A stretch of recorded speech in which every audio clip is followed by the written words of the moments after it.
noches, qué bueno que nos acompaña. Estamos en Observatorio Cotidiano, una mirada desde las ciencias. Y hoy vamos a platicar sobre el 8 de marzo y las mujeres. Y para ello me van a acompañar en el estudio Olivia Tena Guerrero. Ella es profesor titular de investigaciones del Centro de Investigaciones Interdisciplinarias en Ciencias y Humanidades, mejor conocido como el CEICH, aquí en la UNAM. Hola, ¿qué tal? Olivia, muchísimas gracias por estar con nosotros. Gracias por invitarme, Mireya. También está con nosotros Ana Celia Chaparromero. Ella es profesora de la Facultad de Psicología, también de la UNAM. Gracias. Muchísimas gracias, Ana Celia. Y también está con nosotros Aimé Vega Montiel. Ella también es investigadora del Centro de Investigaciones Interdisciplinarias en Ciencias y Humanidades, el CEICH, aquí de la UNAM.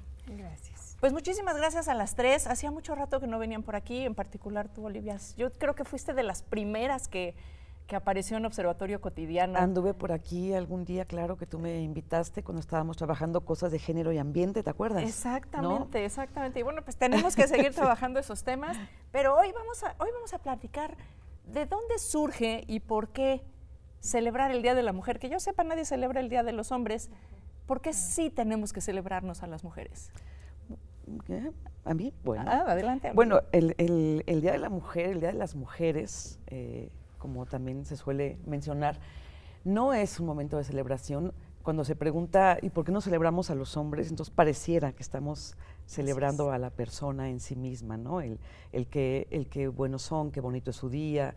Hay quienes incluso el Día de la Mujer, y nosotros siempre queremos avisarles que no es así, nos quieren dar flores, como si fuera el Día de la Madre. Bombones. ¿No?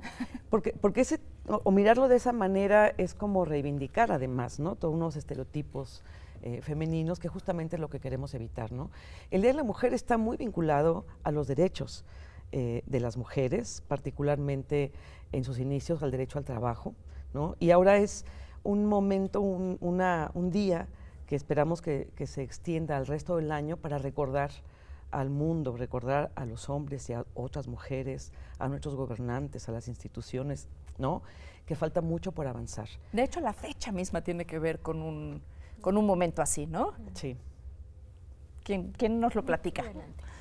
Bueno, yo creo que también en concordancia con Oli, pues es muy importante saber que no es una celebración y que justamente lo que se reivindica son los derechos laborales de que justamente el día de este día se escogió porque unas trabajadoras obreras justamente en esta búsqueda de los derechos y todo, pues murieron quemadas en una fábrica en Nueva York. Entonces, justamente este día es el que se eligió y yo creo que también es muy importante saberlo, o sea, saber que no es una celebración y que todavía faltan muchos derechos, que aunque se han ganado muchos justamente por una lucha, como la de estas mujeres, faltan todavía muchos, ¿no? Por ganar.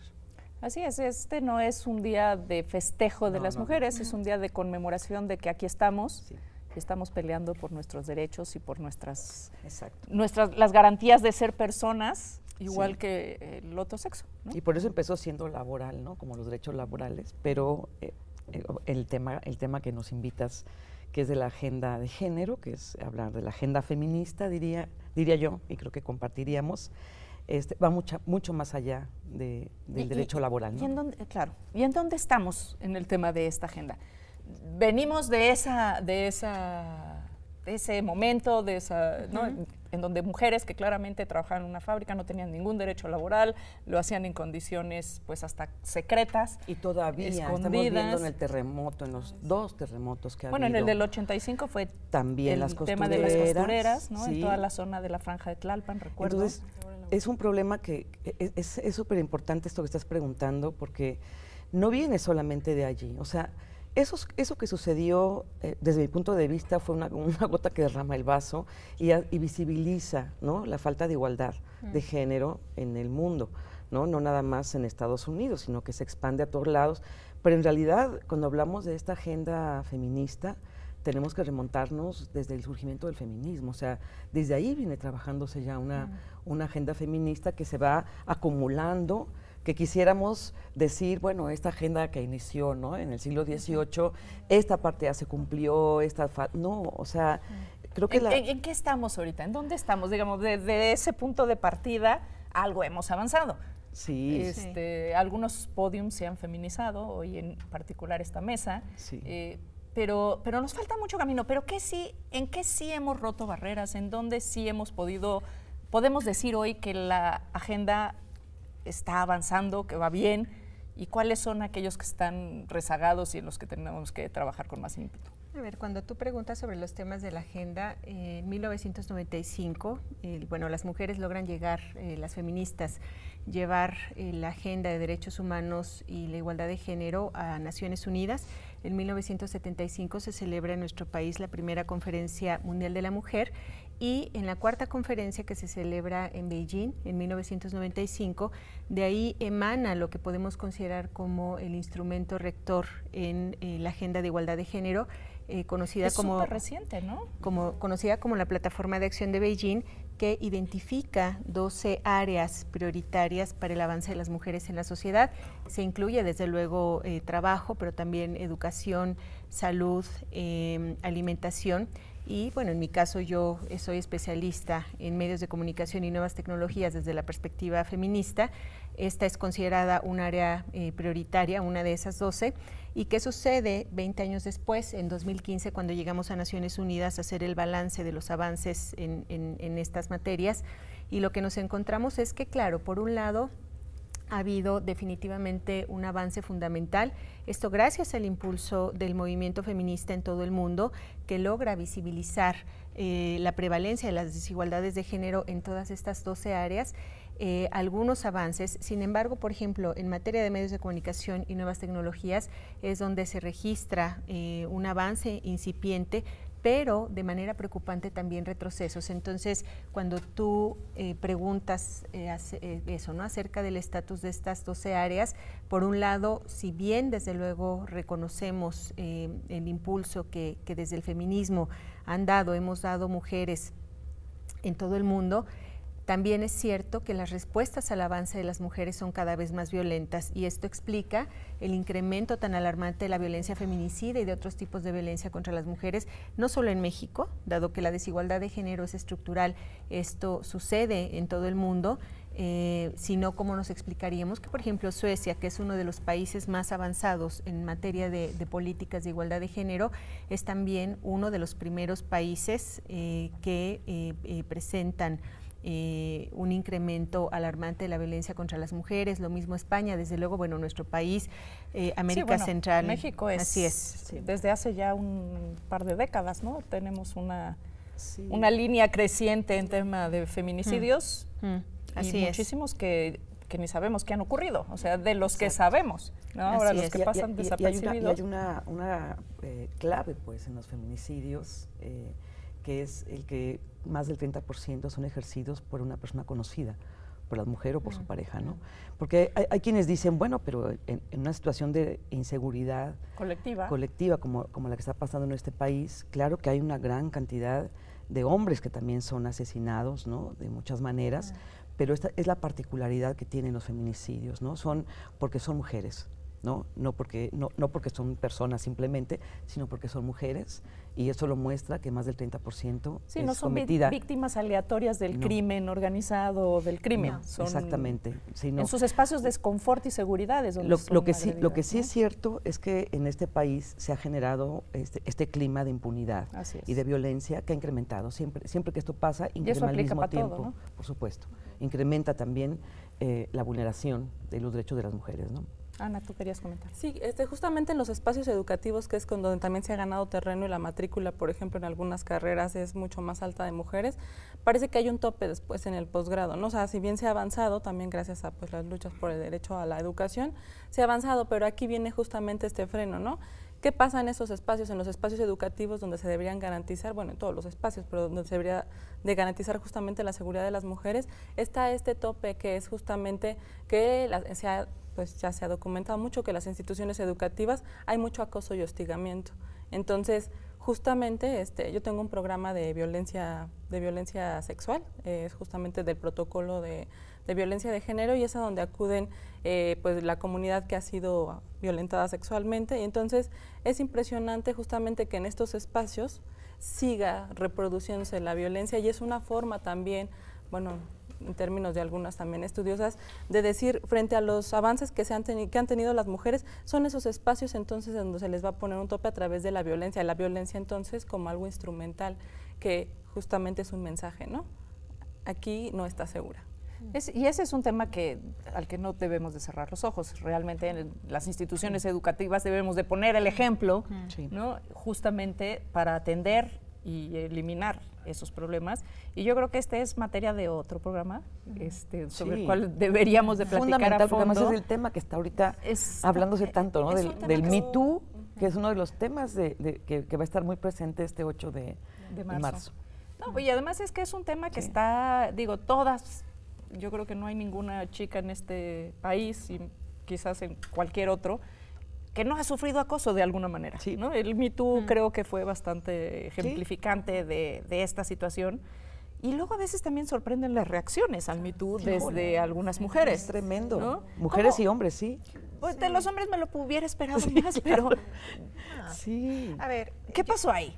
Yo lo que considero, a ver, históricamente, claro, le viene muy bien al patriarcado responsabilizar a las mujeres de su propia condición de víctimas, de revictimizar a las otras, pero yo suelo hacer esta pregunta en foros donde surge la preocupación y es, ¿qué nos hace pensar que las mujeres, por el solo hecho de serlo, deberíamos traer incorporado un chip que nos hiciera conscientes de nuestra condición de género desde el nacimiento, ¿no?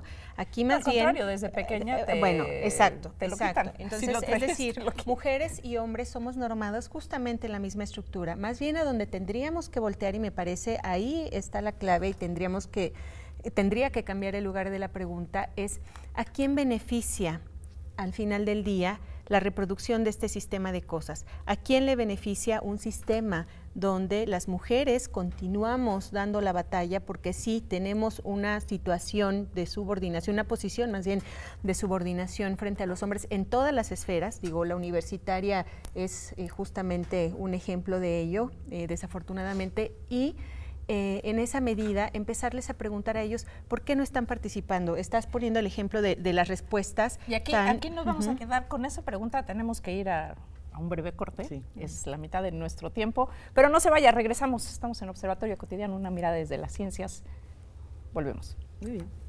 Regresamos.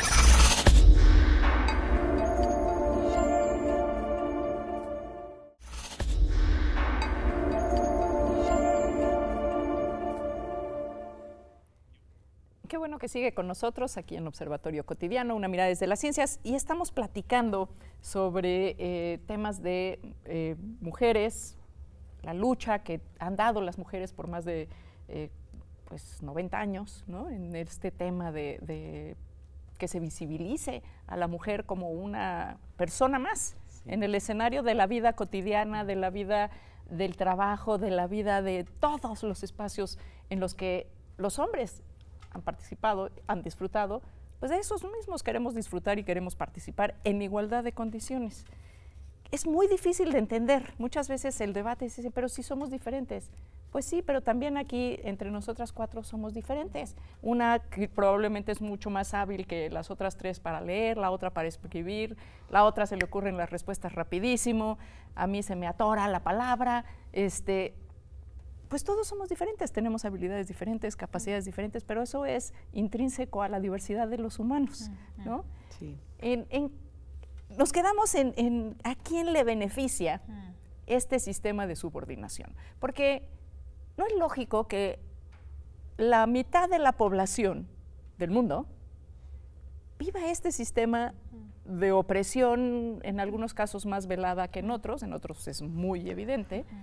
En algunas culturas es todavía más fuerte que en otras, y en otras se está revelando toda ahora sí que este lado oscuro, ¿no? En el que, bueno, pues si aquí éramos muy, muy educados, muy respetuosos de la diversidad, de las mujeres, y resulta que no tanto, ¿no?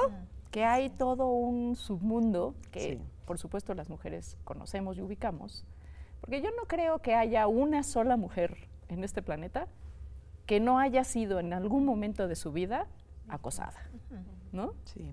Y eso es dramático. Exacto. Y nos lo quieren normalizar.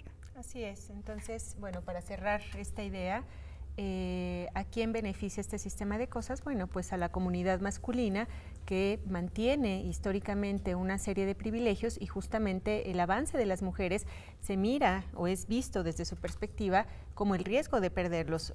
Ustedes citaban el movimiento Me Too, que justamente pone el acento en la normalización de la violencia contra las mujeres en la industria cinematográfica. Afortunadamente, este movimiento se ha extendido a otras áreas. Es que son voces pesadísimas, así es, ¿no? Más de un millón de denuncias. Así es, claro, más de un millón de denuncias a nivel internacional.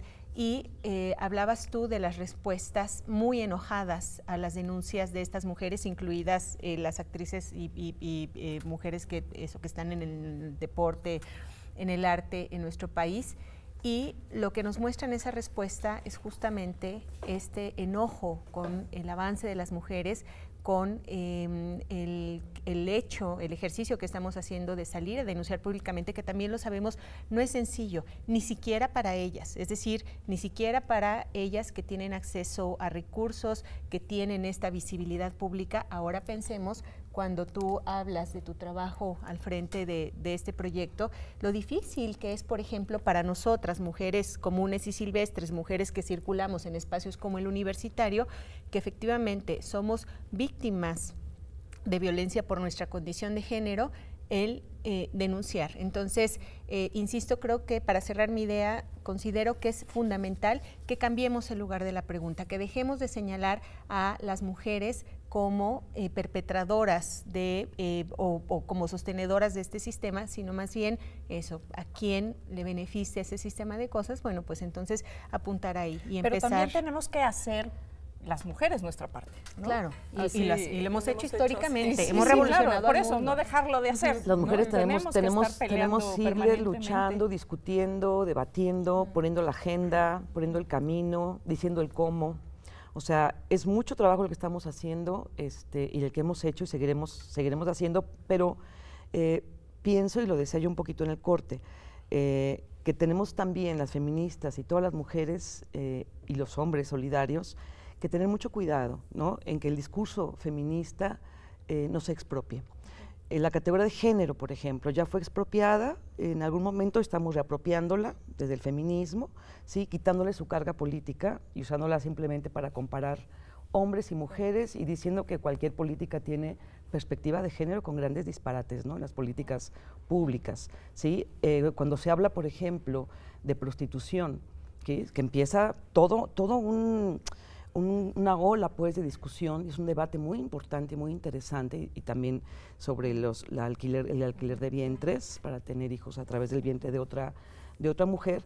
Viene un discurso que se está apropiando de lo que las feministas hemos reclamado desde los años 60, 70, ¿sí?, que es por nuestro derecho a la libertad sexual, ¿sí?, donde decimos, no, quitemos el puritanismo, y queremos libertad sexual. Ahora dicen, ¿ustedes quieren libertad de decidir? Defendemos el derecho a decidir sobre nuestros cuerpos. ¿Quieren decidir? Entonces pueden prostituirse, ese es un derecho que ustedes tienen. Lo cual pone una extrema vulnerabilidad a las mujeres más pobres, ¿no? ¿Sí? Porque entonces ya simplemente es un derecho que se comercializa en un ambiente capitalista y global. Y con este riesgo de trata. ¿Verdad? Igual la venta de vientres, ¿no?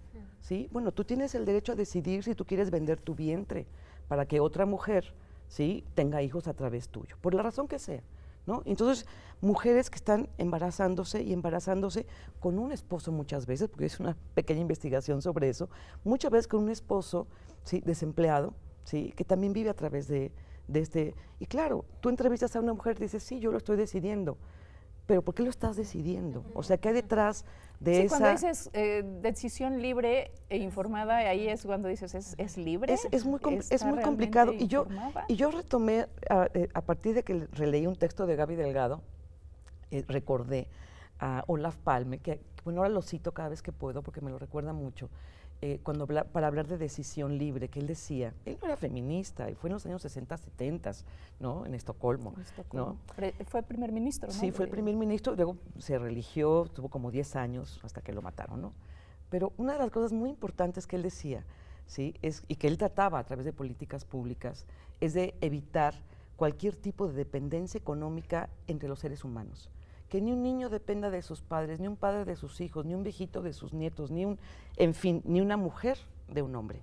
Y él decía, Solamente de esa manera y con políticas públicas para evitar la dependencia material se puede lograr asegurar, y ponía un ejemplo entre otros, ¿sí?, que una mujer realmente se casó por decisión y que se mantiene casada o en pareja con otra persona por decisión y no por dependencia. Y eso lo aplicaba para toda la humanidad. Entonces, a mí eso me ha hecho tanto sentido que digo, bueno, si estuviéramos resueltos el asunto de los recursos, el asunto material, no solamente dinero, el asunto material, ¿sí? Entonces, y cuando hablo de recursos, ¿sí?, materiales, también me refiero al uso del tiempo, por ejemplo, que está muy vinculado, ¿no?, en igualdad de condiciones. Qué importante sería entonces pensar que las mujeres pudieran realmente tomar decisiones libres respecto a su sexualidad, su reproducción, su matrimonio o no matrimonio, su emparejamiento, su orientación sexual libre, también su expresión sexual libre, identitaria. En fin, creo que muchas... Y aquí entra muy fuerte el tema de la respuesta que dieron algunas mujeres a la campaña del Me Too, ¿no? Sí. ¿Realmente estás en una posición libre para decir que ese piropo era bien recibido o no bien recibido? Exacto. De que ese avance provocador era... Y hubo una reacción muy fuerte de algunas mujeres también que llaman a este pensamiento del que estamos hablando ahorita, este pensamiento feminista, se le llama puritano. Entonces, de esa manera se regresa otra vez, ¿no? Ahora están volviendo al puritanismo las feministas, ¿de qué se trata, no? Y no es así. Y perdón, Sí. nada más, creo que aquí hay una variable fundamental que ha mencionado, que ha introducido Olivia aquí a la discusión, y es justamente esta connivencia y esta convivencia entre el capitalismo y en su expresión más voraz, el neoliberalismo, junto con el patriarcado, que efectivamente lo que han venido haciendo a partir de la década de los 90, de manera mucho más evidente, es intentar vaciar de sentido político el trabajo del feminismo. Entonces, efectivamente vemos una edulcoración de la conceptualización que ha construido el feminismo, eso, ¿no?, que ahora todo pareciera ser igualdad de género, y es muy peligroso porque esto se ha utilizado para señalar, en algunos casos, que ya alcanzamos la igualdad. Entonces, como para qué necesitamos recursos, como para qué necesitamos políticas, como para qué necesitamos instituciones. Así es. Y digo, y el ejemplo, uno de los ejemplos más evidentes a nivel internacional de esta terrible equivocación sucede en España en el 2008 con la crisis financiera. El primer ministerio que desaparece el gobierno de Zapatero es el de Igualdad, justo con el argumento de que en España ya habían alcanzado la igualdad de género. Y veamos, España es el primer país de Europa con los índices más altos de violencia feminicida y otros tipos de violencia contra las mujeres. Entonces, pienso yo, esta es una clave importantísima y tenemos que estar atentas. Y efectivamente, esto explica que ahora se nos vendan como derechos estas que son las formas históricas, o sea, la prostitución es la forma histórica de opresión y subordinación de las mujeres en la sociedad a través de nuestros cuerpos y de nuestra sexualidad, y resulta que ahora estos argumentos que vienen y nos dicen que la prostitución puede ser un trabajo digno, pues resulta que no, sería una contradicción, o es una contradicción epistemológica que desde el feminismo reivindicáramos a la prostitución, por ejemplo, como un trabajo digno de las mujeres. Creo que nos quedan muchísimas cosas en el tintero y yo creo que las vamos a convocar para otro programa, porque ya se nos acabó el tiempo. Sí. Sabía que eso iba a pasar. Pero se comprometen las tres aquí enfrente de las cámaras a que tengamos otro programa para que sigamos bordando con lo que sigue después y que es en donde estamos hoy. ¿No? Que hay muchas personas, incluidas muchas mujeres, muy confundidas con este tema. Entonces, bueno, pues Olivia Tena, muchísimas gracias. A ti, Mireya, muchas gracias por la invitación. Ana Cecilia Chapa, muchísimas gracias. Gracias por la invitación. Aime Vega, muchísimas gracias. Gracias a ti. A usted que nos hizo el favor de mirarnos esta noche, a todos los colegas de TV UNAM que hacen posible este programa. Les esperamos en el próximo Observatorio Cotidiano, una mirada desde las ciencias.